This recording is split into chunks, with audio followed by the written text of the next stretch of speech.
In the Campaign 2016 segment tonight, stopping the homegrown terror threat.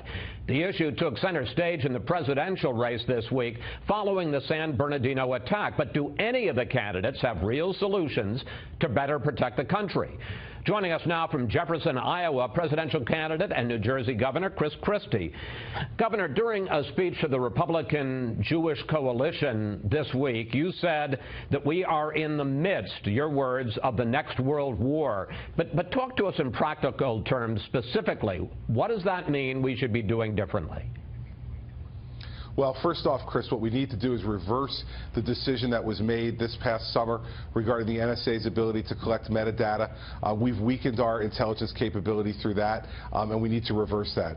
And we need to support our intelligence community and our law enforcement community to intervene and to give them the tools they need to be able to do that. And that's not just actual tools. It's also giving them the support and the guidance that they need to be able to do that the right way.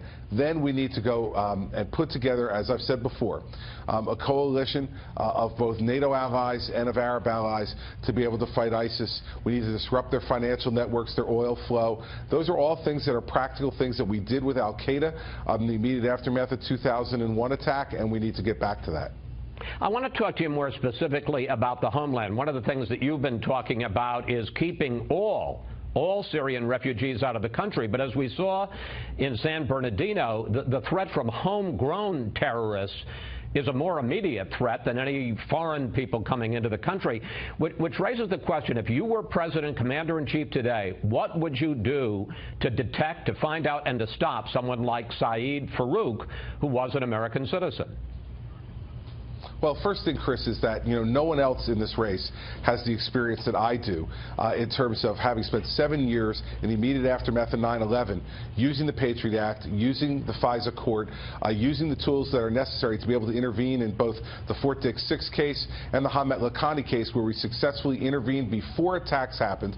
We're able to prosecute, convict, and send to jail all of those terrorists. And we would use those very same tools. We'd make sure that we have a bolstered and strong Patriot Act. We'd make sure that we're giving the resources that the FBI, other law enforcement, CIA, and NSA need to be able to intervene. The only way to deal with this problem at home, Chris, is to get as much intelligence as possible, connect the dots, and try to intervene beforehand. I want to be clear. It doesn't mean you're going to be able to stop every attack. And I want to take issue with one thing you said in your question. I don't think that the attacks in San Bernardino mean that the threat from within is worse than the threat from outside. They're both bad, and they both need to be dealt with, and intelligence and law enforcement capability is the #1 way to protect the homeland.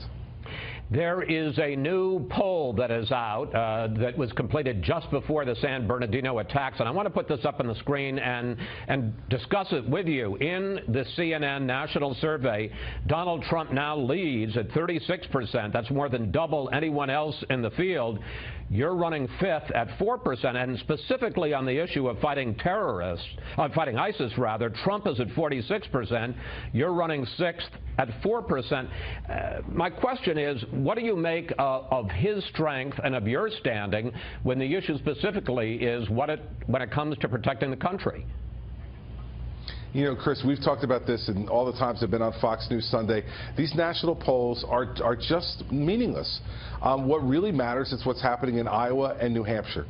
That's what's going to define this race ultimately. We've got the Iowa caucuses in less than 60 days. We've got the New Hampshire primary in less than 70 days. Those are the polls that really matter. Those are the races that really matter. And as you've known and have seen over the course of your career, if the results in Iowa or New Hampshire are in any way inconsistent with what those national polls are today, those national polls will change overnight.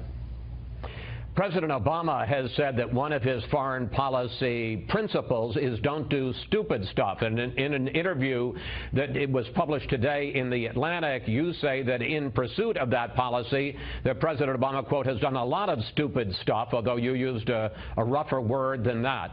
When you say stupid stuff by this president, such as?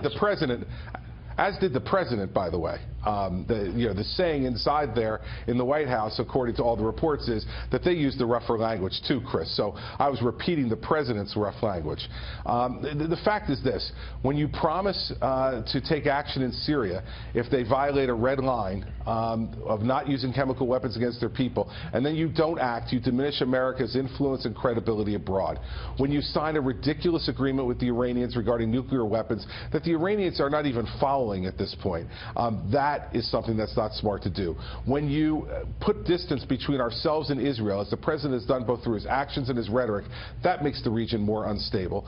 And when you put distance between ourselves and our Sunni Arab allies because of your flirtation with Iran, who's still chanting death to America and guaranteeing that Israel will be wiped off the map in 25 years, that seems pretty stupid to me, too.